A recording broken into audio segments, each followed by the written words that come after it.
from just outside the perimeter Oh, dear my God. God. of Glenn, Atlanta, stop. of You can do Atlanta, this of over and Atlanta, Georgia, where Goose stood on his head, but our playoff hopes are still nearly dead. It is the Five Takes podcast, and we are back. Thank you, Mason Mill, for all the support. Shall we jump into back, takes? Fucking hell. Pew, pew. Yes, takes. You want to just hop right in, get this done? No? Oh my God. Who ordered the half-dead Glenn? Can we send him back and like get a replacement, Glenn? Excuse me, I ordered fries with this meal. Like, is the transfer window open yet? Because Hey. What? Chelsea won, Glenn. Yeah, Chelsea won. Chelsea's over Tottenham in the standings. You're in 5th place. I can see you on the standings. It's been like how many years since that happened, Glenn? Come on. It's not helping. That's not helping. Reminding me of the past years that have been bad for Chelsea and Atlanta. And yeah, Chelsea looks like we're coming good a little bit. Nico's scoring. How about that? Finishing we good all chances. won this weekend. We all won this weekend. We should have. Except, We should have. yeah. We should have. But I mean, in all respects, so should listen, Arsenal. And I hate that for them, too. I'm just being real. And I am a little crushed tonight. I'll be honest. I am. Life's stressful. Life's hard. And we irrationally turn to other things like sports for joy. To, a respite, if you will, from life. Sure. And I didn't get my respite. And I'm not really dealing so well with it. I know. It's stupid to care this much. It's stupid. It's not. It's dumb to cry in front of everybody at a potential winner. At a potential winner goal at a lovely outdoor party, wings and Costco pizza, and having a nice time with friends and commiserating through all of it, and openly crying in front of everybody is not a normal thing. Listen. But I know someone who did. And that's how much that like I was pinning stuff on this, and it was such a great moment that the ultimate rug pull, the ultimate. Yeah, and you only had it for 3.5 minutes. I don't even know if it was that long. It sucks. I honestly, no, I don't disagree with you, okay? Because I do. That's what I was going to say. I hear you. I can completely, I understand the despondentness, okay? I do. Because I felt the same way. I walked out of the room because I was going about my nightly routine with the kids and everything. I walked out of the room fully expecting, I'm like, come on. If the fates were supposed to fucking align, it's now. Mascara coming in, hitting a banger like that. It just felt like the stars were going to align properly. Ask Jennifer. We were sitting next to each other out at Michael's house. Thank you, Michael from FanTV, for hosting a lovely night. AJ was there. Some other people. We had a good time. Mark was there. Friends. This is it. This is the juice. Really, this is what it's about. And she'll tell you, I was begging for Mascara to come in 20 minutes earlier because I thought, okay, give me like, where are the subs? Give me this maniac of 90 minutes of energy condensed into 20.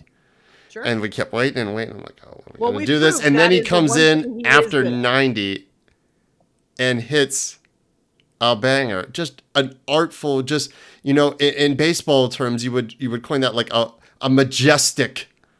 Yes. Soler-esque, just a ball that you just admire. That you just look at a goal and admire. Maybe it's not like a 40-yard Zlatan, just otherworldly, but a really just pretty, bending, artfully placed winner. We didn't know. and We didn't know Mascara could actually bend did a ball. did not let know he alone could the way bend that it he like did. Edwin. And No, and everything about it was the winner. That's It the just- thing that's so disappointing. it just is that had winner written all deserved- over it. It deserved to be the winner. Do you guys remember that when I think it was Bello or maybe No, it was Miguel Berry against New England that this happened to. The one you. goal Miguel Yes. Berry scored for us that was so that was gorgeous. like 40 yards out, and we're like, Yeah. "There's no way!" And then we lost. I it. feel And bad that's the for thing, Miguel. He gave it away. I feel bad for Miguel. I mean, that close to the statue. I know, true. It was coming. It was so there. Let me. ask In you all this. seriousness, though, Jennifer brought this up last night, and I What? think I'd be okay with it. I think you would be too, Kat. Build it for Goose. 100%. Yeah. I'd be fine Yeah. with that, honestly, as a stalwart of this club, as a consistent leader, voice, what I could- and and you know- player, like MVP of this season. And you I'm- could make that argument in Don't- other and seasons don't as take well. That from me. Don't take that from me. That's what I said last night. Oh, was That it? is- that Oh, was it you? that- Oh, I couldn't remember. That was me. Oh, okay, That I'm was sorry. me. I said that. Yeah, I said, coined the other thing that we'll get to when we do Oh, actually get okay. to takes. Okay, I couldn't Goose- remember. I'm sorry. Hughes for me was man of the match last night. Not Build it. not low key. No, because, just straight up.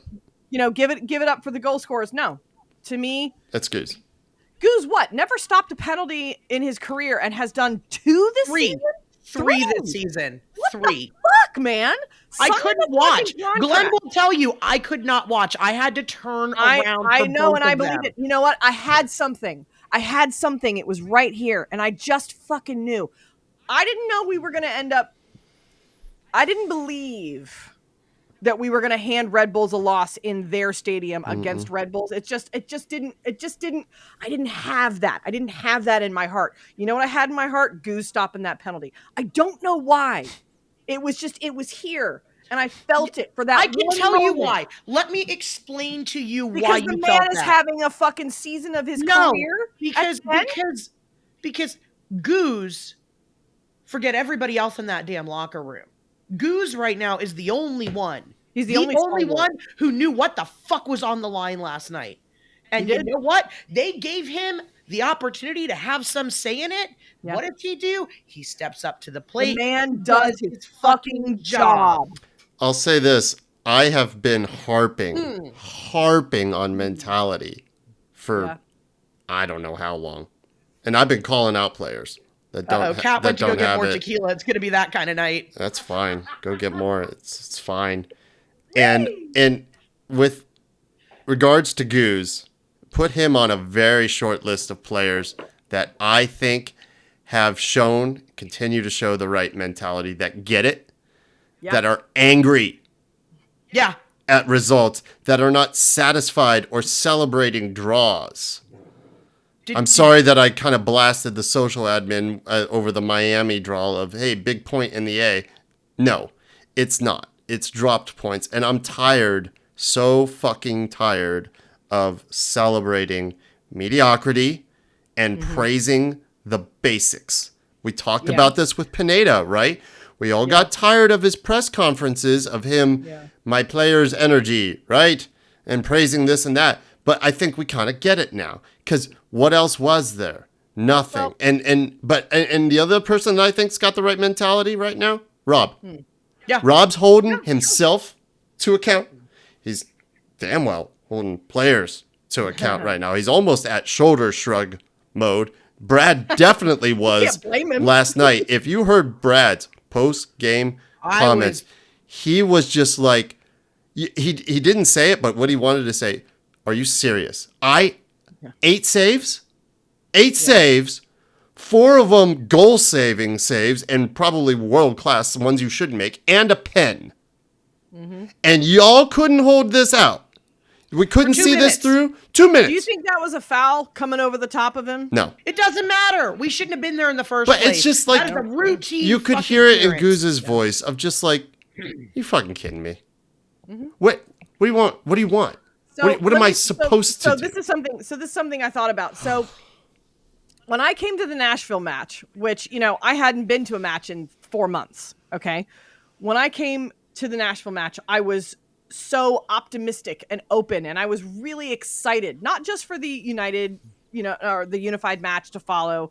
But I had, I was like, okay, if we're going to do anything, it has to be now. It felt And that way. we liked our chances for obvious reasons, et cetera, et cetera. We were hanging out with our Nashville guys. Everything kind of seemed like it was jiving really well. Things seemed like this was good. And I had a conversation with a couple of guys at the tailgate, and I was explaining my position and how I felt basically since Pineda was finally let go, pretty much since like the fourth or fifth match of the season, which was that we have no, and I've said this every week, we have no idea what's going to happen from week to week. It's completely unpredictable. We have to take every game at face value. Right. It is what it is week to week. I've continued to say that. Anybody who's listened to this podcast knows that that's been my position. And what I was telling these two guys at the tailgate was that there was a certain amount of sort of freedom that afforded me. That it was a very freeing feeling. It was just that, fuck it. Whatever happens, happens. If we lose, we lose. We win, great. We draw, who the fuck cares? It didn't matter. It was a very freeing feeling. I don't feel that way anymore.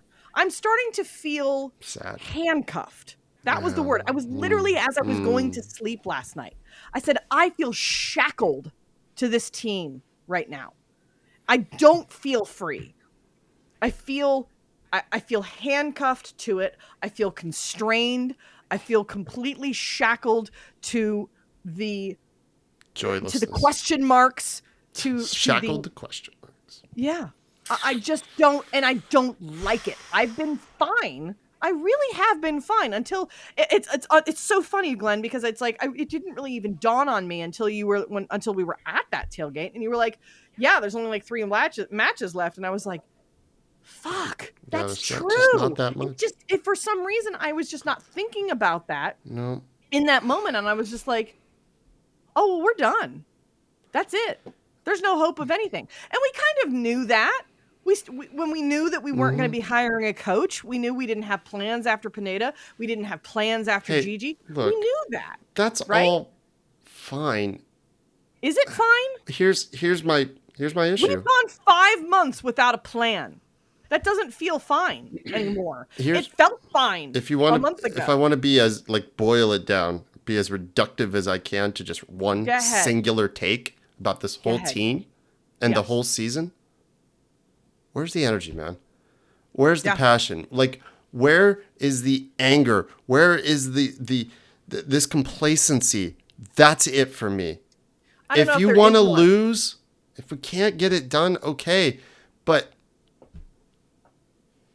give a fuck, at least man. Pretend to try. Like, I don't think they do give a fuck. They haven't. On the average, and there are players that do. I don't want to paint everybody with a broad brush. That's not right, and it's not fair. Oh, I'm gonna paint 85% of them, maybe 80% of them with a broad brush. And as you've said, it's organizational down. Yeah. Right? It's the entire thing. picture. It's the disconnect between the marketing department and sports operations, the fringes, and the training staff. Like, there's nothing. There's just so much disconnect. Yeah, all of it. There's so much disconnected effort and missed opportunities. Say it again. Disconnected effort or missed opportunities? Both. Disconnected effort. Because, it's interesting because, like, we can have, like, a week of fire from the social media team, and then we're going to have 3 weeks of what the heck were they thinking when they put a Boca video out 2 days before they're firing Boca? Disconnected effort. Right? Like there's that. There's, things that people want to do to support this club and whatever, but we can't seem to wrap our brains around, I don't know, how to get a TIFO running correctly. Like, they're stupid. We're not rowing in the same direction. Let me be clear here. I'm not throwing our TIFO squad under the bus. There's a lot of forces at work here that they don't control, but they don't control them, and that is a challenge, right? And it just seems like, we get a squad together that makes sense and on paper looks like they should be great, and they spend the entire first third of the season writing the injury report. So what's wrong with the way that we're training? What's wrong with our physio staff that this is now a 3-year consistent problem? It would be one thing if you look at 2022 as an aberration, right? But we went through a whole bunch of BS in 2023, and we went through a whole bunch of BS at the beginning of this season too. So like, what is really going on here? So I'm not unhappy that Garth is burning it down, right? And he's pretty much let everybody go. But, the big difference is like this time last year, we had brought in a bunch of new players and we had some momentum and things were looking promising. And I think we could, try to sell ourselves on the idea of hope, right? We go to Columbus, we lose that playoff series. It was pretty, we were never going to win that playoff series, No, we weren't. but the way we were playing as a cohesive unit, we were like, you know what? We're like, fix this defense. There was We're in a really good a spot. sneaking thought that maybe we sneak something. Yeah. We felt right. We had a legitimate shot to do so for a little bit there. We weren't going to win it like just on our own merits, but maybe we No. sneak something. And now that's not there. I not. think that's really And where that's- you're, this and, is- I, and I love you, this is Glenn. why I'm I so- love you dearly, but that's where your despondency is because and I think for a lot of us too, like none of us have any idea where the hope is going to come from. No, it's because not we hope. can hero worship goose all we want. We can build all these statues. You ain't building a club around a 40-year-old keeper. No, that's what I'm saying. What? Okay. Yeah. Remember I said that I felt shackled, right? Yes. Here's the question. I said I was shackled by questions. Who are we? They don't know. We don't know. We don't We know. don't know. We don't know. We don't know. We We don't just know. do not know. Anything that we had, listen. I don't Listen, the Joseph Miggy show, it's gone. Okay? The feeling of the Anything that idea we of had, Atlanta United. anything that we had post 2019, it's gone, y'all. It's gone. We have to start over. Burn it to the ground and start over. There is nothing I feel left. like maybe And we should have we like. have to accept our fate. Do we need Okay? like a Burning Man Yes. type situation in Yeah. Atlanta, an effigy? Take a big old giant A. Take this one. Build it out of wood. Stick it on the fucking, stick it out on MLK in front of the Benz and burn it. And throw some chicken wings that we find on the streets at it. Yes. Coat it in lemon pepper wet. Okay? I appreciate you trying to make me smart. Start over. We are done. Well, I mean, obviously, Anything that we had- obviously that's what's going on. The problem is we have to live through it. And tough. living through well, it sucks. and that's what it is. Sucks hardcore. That's what it is. Eels left. Bocanegra gone. Garth in. He didn't know what it was like before anyway. We're the ones, us and Goose. We're the ones that are still here. Does and it anyone hurts else and just- it sucks and we don't like it. Does So- anyone else just want to bake Goose a batch of the ooeyest, most delicious chocolate brownies ever and be we're let's so go sorry, roast man. s'mores We love with you. Goose. You're awesome. I'm so sorry we did this to you. We didn't no. You Don't know do what? that. Let's We didn't do let's that. let's go right into number 2. Let's do it. And talk about the Guzanaissance coined Goose by was that was I you, didn't Jennifer, know. right? That Oh yeah, it coined was that last totally night? me. And Very Apple good. did not correct me, so Yeah, it's a word. so and you it know now it's a exists. word because when she was typing this shit out on her phone last night, no squiggly red line. So there you go. Look, word exists. this man, I'm crushed for him. He's done. kept. I hope not, because Oh, I don't think he's done. He either. has- I don't think he would accept going out like he this. for can't. We himself. can't. This is not. Yeah. We've had less than ideal send-offs for multiple players. Yeah, you know who's getting less than ideal send off? Dax McCarty. Yeah, there's another one. But I mean, players Sorry, that have bro. Sorry, bro. Meant something. that have and I respect and appreciate what Dax has tried to do for us. Thank you. Sure, but I'm talking about the Josephs, the Gressels, so on, so forth. Sure. Goose. The Yep. players that have been here, that have worn the badge for a while, we have fond memories of. Goose, Sure. I can't accept old Yeller in him like this. I'm heartbroken for him. Genuinely heartbroken for him because he had an all-time performance in a shirt, top 3 in his career at this club. I think the debate we were having last night was it last night or was it LAFC with the 22 saves and the penalty save on Vela? They're both great. Performances for the ages. For the ages, man. And for his age. Like, really? The MVP of the season is a 40-year-old goalkeeper? Yeah. Shame on you. Shame on you. Shame on you. Shame on this club. I agree. Goose has gotten on 92.9. Yeah. 4 man of the match recognitions this season. It's not a good thing. No, it's not. When your keeper is being recognized as man of the match.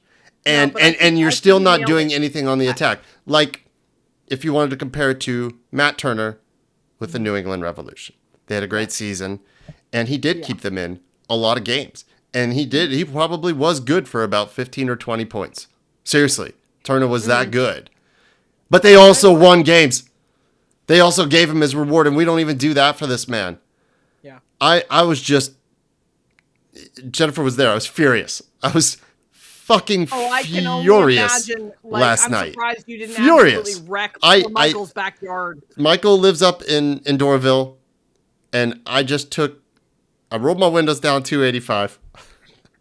Were you riding dirty? I just let Atlanta know about it the whole way down. And I'm sure I got looks because I was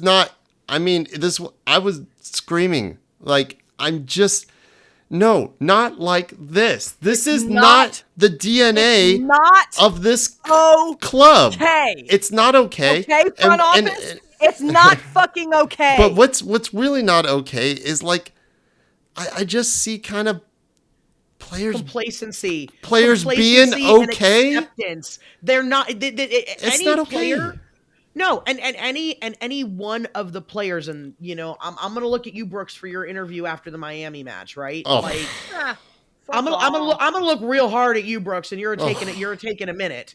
But any player that is okay with any of this, you know what? Don't let it hit you in the ass on your way out the door this year. That thank you post better look like a fucking phone book. This is my worry about. Okay, burn it down. Sure. I don't want any of the ashes that get mixed into the soil to have any remnants of this complacency. Like, mentality has to change now. Like, it's dropped points. I don't care. I don't want us to be satisfied with draws and stuff.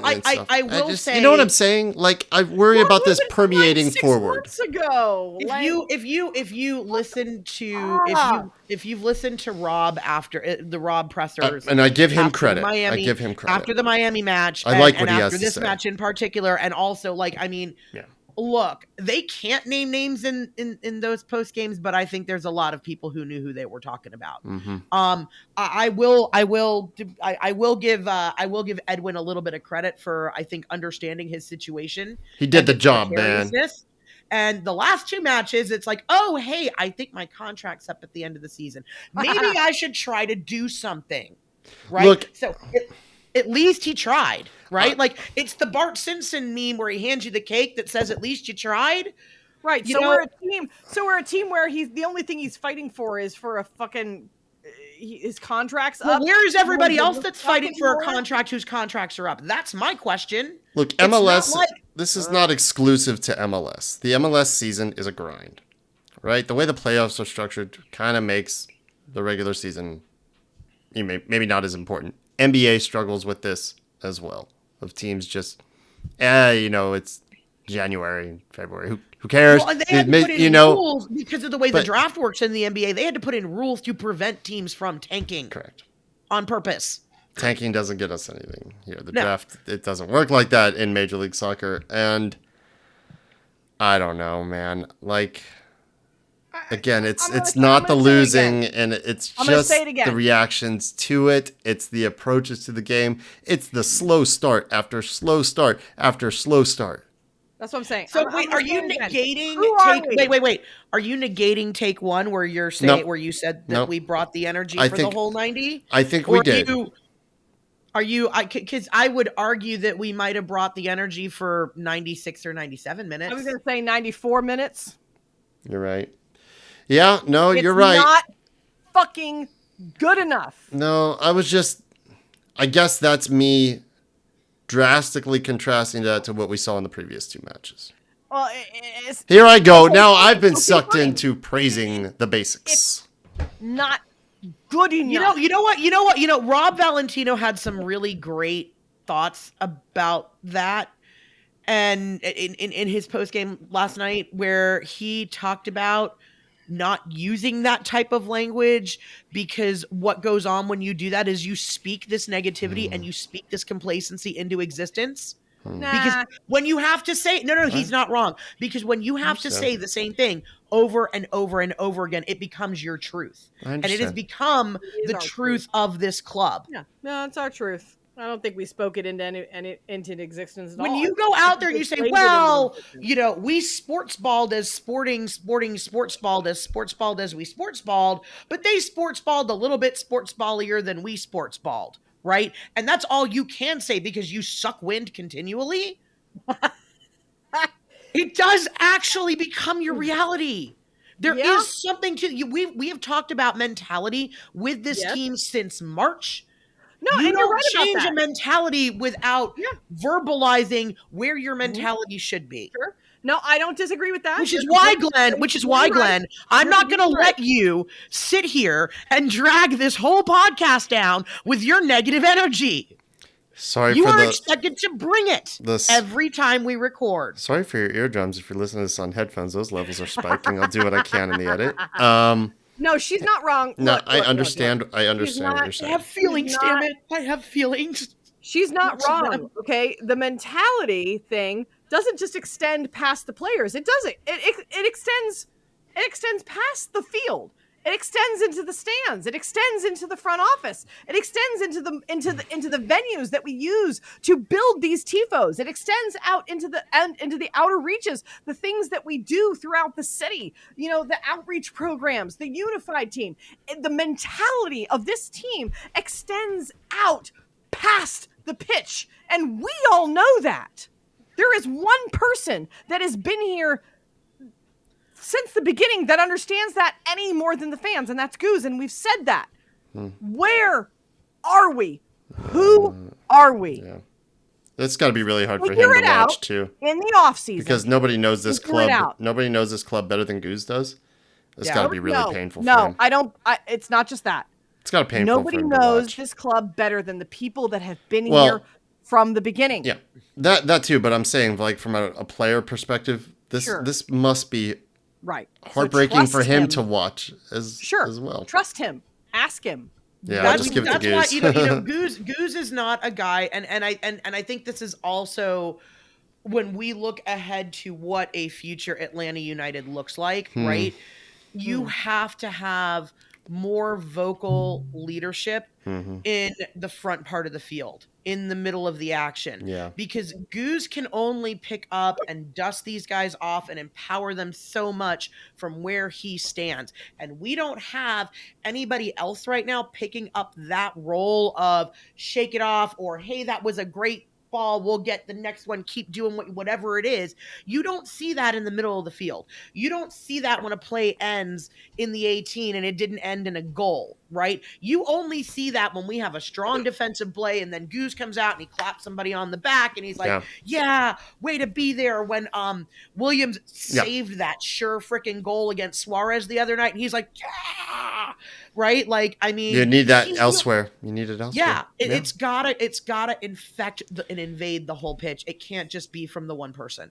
Hey, we haven't had that all season. Let's shift from mentality. We haven't been able to talk a whole lot about like tactical things or player position or anything, because it's been such just generalizations that we've had to talk about for literally the entire summer. But one thing that I think it was Michael and AJ that brought it up last night, and I think it is interesting, is our lack of cutbacks. Like, here's an easy way to like put something on frame, right?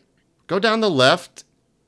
Don't take it on yourself. If the shot really isn't there, why do we not have a runner? And anytime we actually do have a willing runner in the middle, we don't make that pass. We don't make that cutback pass. And I don't know why we just tend to opt for a low percentage, tough angle shot. I don't know why.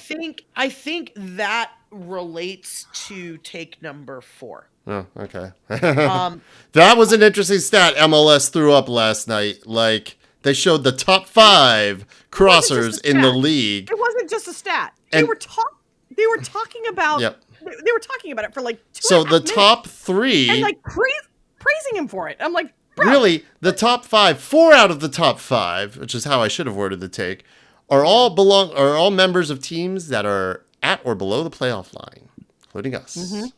I wonder. DC is the only one in the top 5 that has, I forget his name, that's, well, they're below the playoff line now, so, because Philly undid them tonight.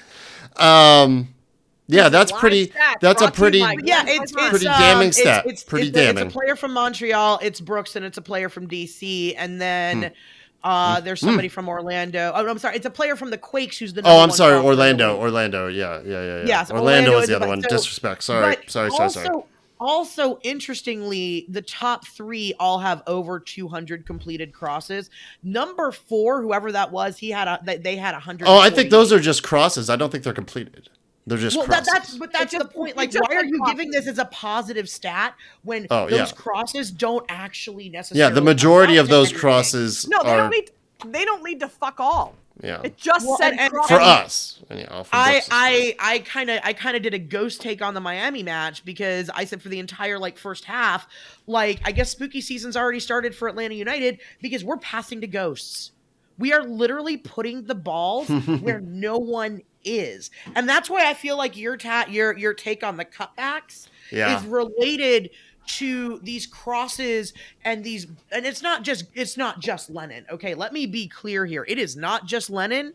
Lennon is just probably the biggest defender in that regard because he does it so frequently. Yeah, it's what we're asking. It's also why we're not successful on set pieces anymore. And I mean, it's not like we don't have a target. Yeah. We got a big fat Stian in the middle who we know can score on headers. I don't know. Rios is a big target. When he's. I don't understand this lack of ability, or this greater disconnect of where we're putting the ball versus where the player is or where the player is running to. Right? Like, we're not putting it in either spot. We're not putting it where the player's running to, and he's not getting, and that player that they're intending it for isn't getting there on time. Or where the player actually is in the first place. We're just putting it out there and praying. Yeah, it's like a Hail Mary. Every single time he puts the ball across, it's a Hail Mary. Well, I don't think we have a team full of Catholics, so that's a problem. That's what I'm saying. Is someone going to be there? And you know what? No one's ever fucking there. But let me can I inject a little modicum of hope here? Sure. And then I'm going to move on to number 5 and for something that I feel like I've seen over the course of the Miami and the Red Bull matches. Okay. I think there's a lot of people that were all kind of like, yay, I think we saw flashes of what Moranchuk can potentially be the last 2 matches. I mean, obviously his goal against Miami was otherworldly. I mean, that was a hell of a strike. Yeah. I mean, I haven't heard the Bends that loud in a long time, and it was a thing of beauty, and it came out of he's looked better. His penalty was very good, ice cold, very nice. Yeah. That penalty that I couldn't watch until the replay. Yeah, ice cold. Yeah. No questions. Got up, did his job, and I think I have said this on a couple of different channels, and I know I said this to you last night. I felt like Moranchuk was playing 3D chess with a bunch of people that were playing checkers. Yeah. Right. Yeah. Yeah. What I have noticed over the last 2 matches, at least, and I think this will hopefully get better and it bodes well. We have all said that the quality of the way Saba plays. Mm-hmm. Just keep going. No, keep going. It's good because we're on video. The quality of the way Saba plays has just been light years better than anybody he's been on the pitch with, right? Yeah. I feel like he and Moranchuk are finally starting to figure each other out because that's not going to be an easy process. But I think stylistically, they seem to have a bit of a rapport in terms of the outlet pass, the back and forth, and creating spaces. Because I think the longer that, like, the more each game, like the later into each game, the more dangerous they have looked together as a combination. I think you absolutely could say that about the Miami match. And I think, when we got super desperate going toward the end of the and really started pouring it on against Red Bull, I think you could say the same thing because, Saba was gassed and he probably needed to be subbed, but at least the balls were getting to him and he was getting to better spaces. And there was a lot less of the, okay, Saba's here, but nobody knows that he's there. Yeah. I mean, like you said last night, he's kind of doing geometry out there and we're struggling with basic math. His touches were better. Looked like he was just a little bit more comfortable, synced up. You could see some stuff starting to develop. You could see a little bit more of the why did we get this player? The why starting to be answered a little bit.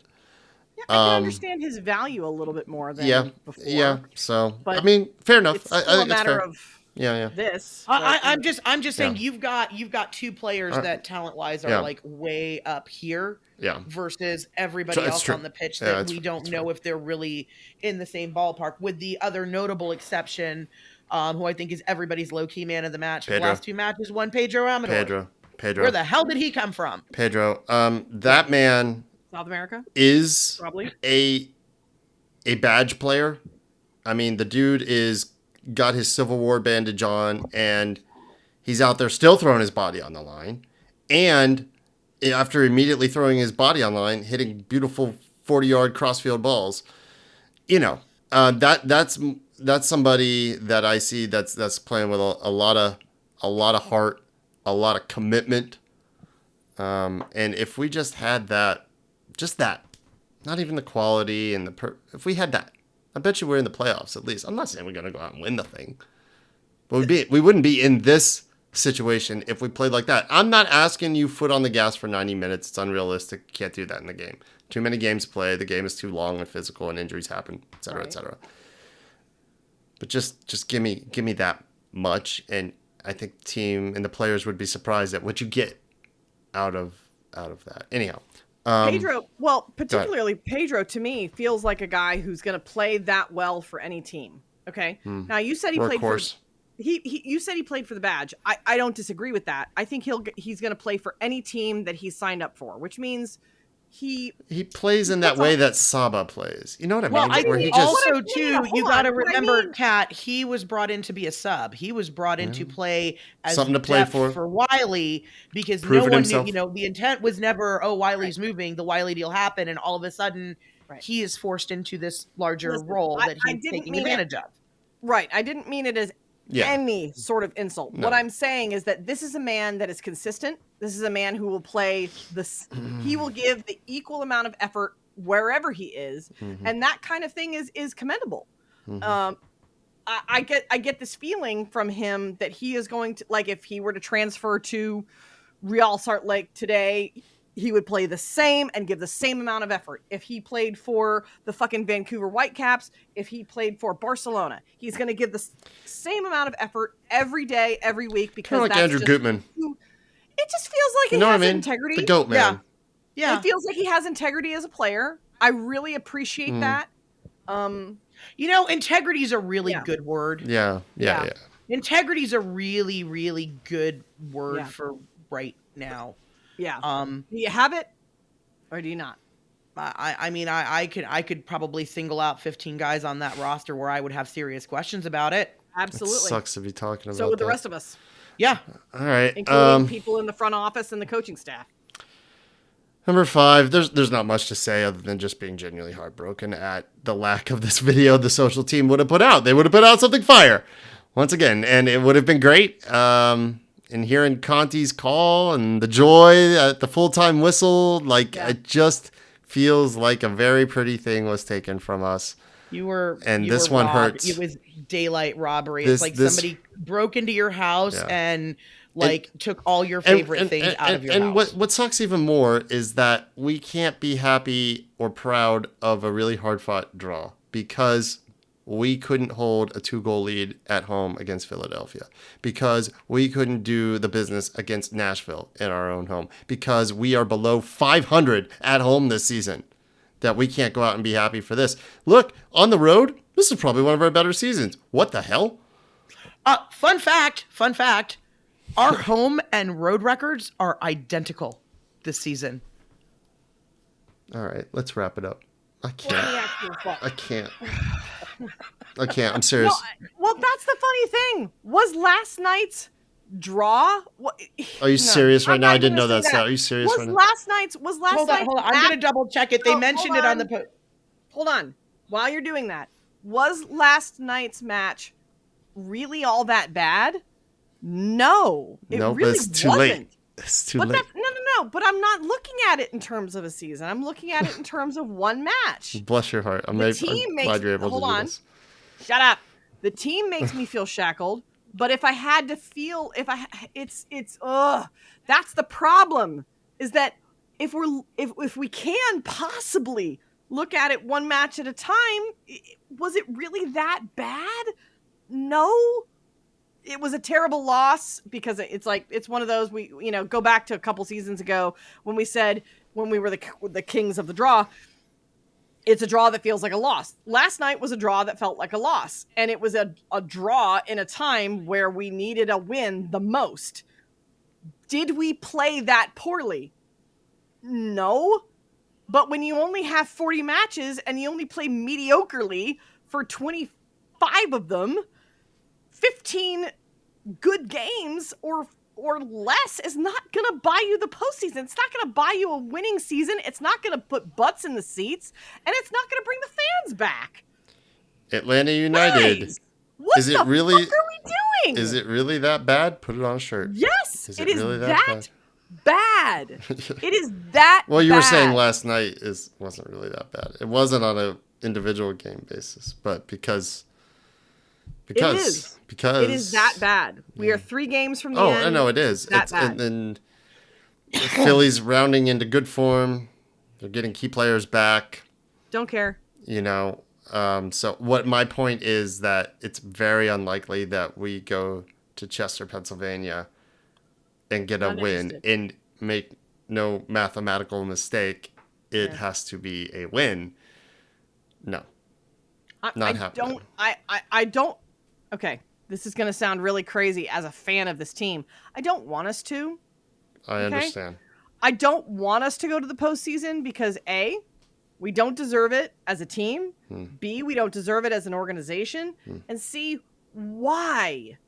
to play 2 more games? To risk why? To play 2 more games? To watch us lose more games? Just fucking end it. We'll play a minimum of 2. Injuries, I just counted, and I might be off by 1 match. Be off by 1 match.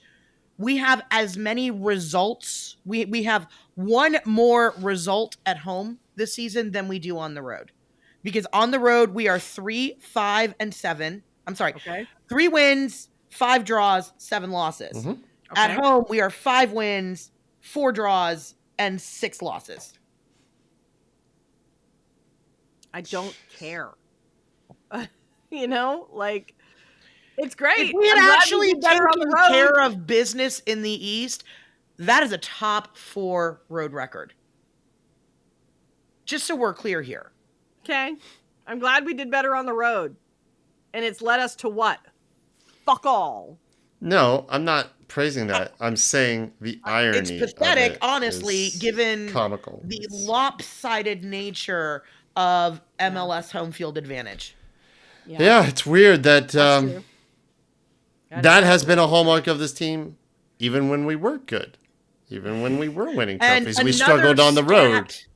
Another stat that was called out during the Miami match is when Miami was leading in that match, and of course it's Twellman. Fuck you, Twellman. Twellman said, yes, if Miami wins this away match, they'll be like one of 3 MLS teams to ever win 10 road matches. You know who the last team to do that was? Us? No. 2018 Atlanta United. Motherfucker. What? Wait, no, I think I'm Wow. sorry. There were No. somebody else didn't. It was LA in the year they won the cup. It was LA Okay. did it, and we did it. 2021. We Okay. And did? they would only be the third Okay. team to win 10 away matches. Yeah. I mean, it's good. I mean, listen. I don't remember us winning. When 10 we away were matches, good, but maybe. In when 2018, we were good, we did not we were lose, great. period. We when didn't we were lose. good, we were great. We were great at everything. I mean, I don't just mean the players. We were great at everything. We were great at coaching. We were great at recruiting. We were great in the front office. We were great on the TiVos. I don't know that we were in the great in the sports front group. We were office. great on I attendance. think hindsight, we were great at starting a business. Yeah. What we have Well, failed to that's what we do, had. Yeah. what we have failed to do so far is to steer this business through the growing pain phase effectively. Sure. Because that's what happens when a business gets too big too fast. Yeah. Well, and it's funny because if you look at our sister expansion team from that year in Minnesota United, one of the things that I always compared us to them in was that they did things very, very differently than we did. We went out and we spent a fuck ton of money. We recruited. We built the stadium. You know what I mean? We spent a lot of money on players. They put a lot of money into this organization from the beginning because they said we want to hit the ground running, and we did. Conversely, Minnesota said we want to build from the ground up.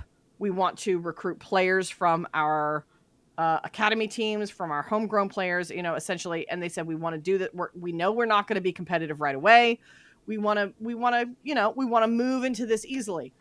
Have they fared any better than us? Not necessarily. No. They have nothing, period, in their trophy case. Right. They haven't. But they also have no expectations either. Thank you. And that's what I'm getting at. It's a little bit more like they knew they were kind of in it for the long haul. Whereas I think that it feels now in hindsight, in the 7th year of this, it feels more like they were willing to throw everything that they had at it to bring as many people as they possibly could, to make as much money as they could, and it didn't matter the fallout later. But LAFC has done it and done it sustainably. Yeah. And what's the difference between us and them? LAFC came into the league, said they want to make a splash, signed the big players, right? Have moved on from one coach to another coach, have replaced big players with other big players. They know who they are. They've not strayed from it. Nope. 100%. There's an identity there and there's a consistency there that maybe so. And look, again, this is not, I don't have any love for Boca for what they did building what we have here. It's not, I don't have love for Darren as a human or for what he did here and what we have here, but they were not here for identity and continuity. They were here to make a splash and prove a bunch of people wrong about the kind of sports city Atlanta is. And they did. Yeah. And they did that.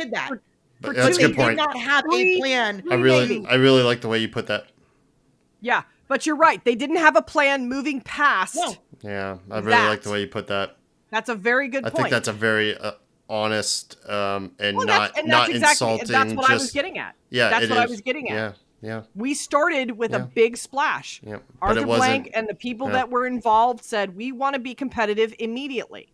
Yeah. And I still think that they were right for doing that because it brought soccer into this city, absolutely. and it brought the soccer mentality out of the they did a hell of a job. Soul of this city. Yeah. But we have to figure out what the fuck to do now. And now we have to trust that we have to, put some trust that given historical results and success, that relaying a foundation here is going to hopefully get us, because these are the things that Garth says that I like, where he talks about long-term. He does talk about sustainability a lot. Right? Like, that's the thing, that it will not be, we're going to go out and sign the South American Player of the Year and pray that he fits our system. 5 years minimum moving forward Yeah. All right. We'll see. I hope we cheered you up some, Glenn, because I don't think we did. Look at him. well, you laughed. We got some smiles. You Like, did. I feel better and accomplished. And, I feel you know, exactly the same, but I Honest. appreciate everything that you did. The one thing we've always been on this podcast is honest. We don't hold back for shit, because why do that? Nope, I'm just no, me. but I also don't want to lose sight of the big picture, that as passionate as we are about our club and our fandoms and things like that, there are still beautiful things that we have all gotten from the beautiful game, even when the beautiful game is beating us to shreds. It's just losing that energy and that feel good vibes that does impact all the other beautiful things, and you don't feel so inclined to go hang out with your friends. You know, it has a ripple effect. And it does. I'm tired of feeling like crap after an Atlanta United game. I'm tired of relying on Liverpool or the German Bundesliga to lift me up. Yeah. That's a complete truth. I think I'm going to prescribe a rewatch of Ted Lasso for you, Glenn. Yeah. I'll wait for season 4. Season 4, baby. Let's go. I don't have a segue. I was looking for one the whole time, but I couldn't find one. But we do appreciate Mason Mill for sticking with us when we're down, when we're up, when we're somewhere in between. You want to talk about sustainability and consistency? There you go. That's them. And we do highly recommend that you get out there and go see them and take care of yourself. Oh, please take care of yourself. Give them a call, 404-321-0082. You can speak with Ashley or Rachel to set up an appointment and schedule a first consultation to sit down with probably Dr. Cohen or Dr. Miner, and they'll take the time to get to know you and what's going on with your body and what you need. And then going forward from there, very easy to schedule appointments. Call them, get on the web, masonmillcairo.com. They're very good about accommodating you and your schedule, last minute changes. They understand it. Just not a lot of practitioners out there that are of the quality and the compassion and the understanding that these guys are. So please do go check them out. Tuesday through Saturdays. If your neck is as sore as mine is from just shaking my head, God. Go see him. Go get you an adjustment. We need it. All right, y'all. I appreciate. Hey, before we wrap up, I what you got? Really want to thank all of y'all that contributed on social media. Sorry we didn't get to hop in and talk about your takes and your feedback tonight. You know, or the previous match with Miami. Nashville. I know we said we would, and Nashville. There were too many voices on for that one, and but we do read them all. And we do actively talk about them. Talk about them all. Yes. We definitely factor in a lot lot of what you guys say. It influences it, for sure. What we say, we discuss it amongst ourselves. Yeah. So you'd be surprised how much influence we may not we may not always acknowledge it, but we are reading and we are listening, and we are super, super appreciative of the fact that you are reading our takes and you are listening to us ramble on and, try to, save Glenn from slitting his wrists hey, if you made it through this one, congratulations. I am impressed. Hey, there's a cat with a cat. That seems like an appropriate. I have one. That seems like an appropriate time. In my house, I promise.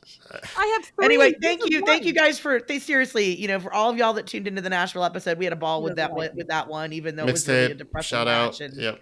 Yeah, thanks to our friends at Mixtape for stopping by on that, and thank you for sticking with us through the good times and the mostly really bad. All right, bad times this year. So we will effectively wrap up the season next week after the Philly match.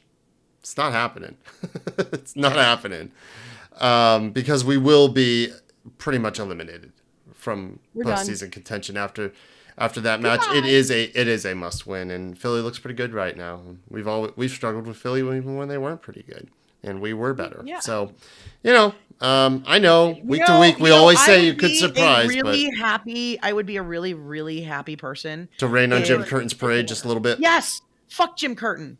Yeah, fuck him and his dark arts. Rip the curtains down just a bit. It'd be nice if we could get some petty joy. Go back to Chester where you belong. Check your driver's license. All right, y'all. Well, we will be back next week. Maybe we will be able to celebrate a little bit of pettiness. That would feel good, but probably not.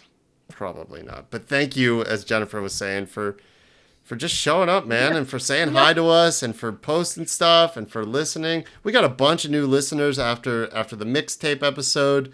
I assume some of those were Nashville fans. Thank you for that. We appreciate it. And thank you to everybody who went and followed Mixtape after listening to this. If you're an Atlanta fan and you want to follow a different pod, support the efforts that they're doing, baby, this is grassroots soccer. This is how we do it in the South. This is how you grow culture and the game and goddamn push through the tough times. So, all right. Yep. All right, we're going to be back, God willing, somehow. In 7 days, maybe I'll have an energy drink next time before I come on. Until then, y'all be good. We will be back. Yeah.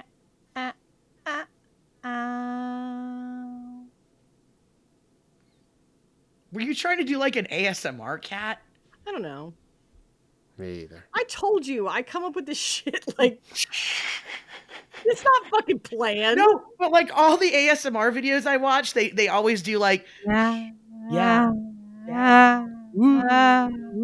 All right, that's enough.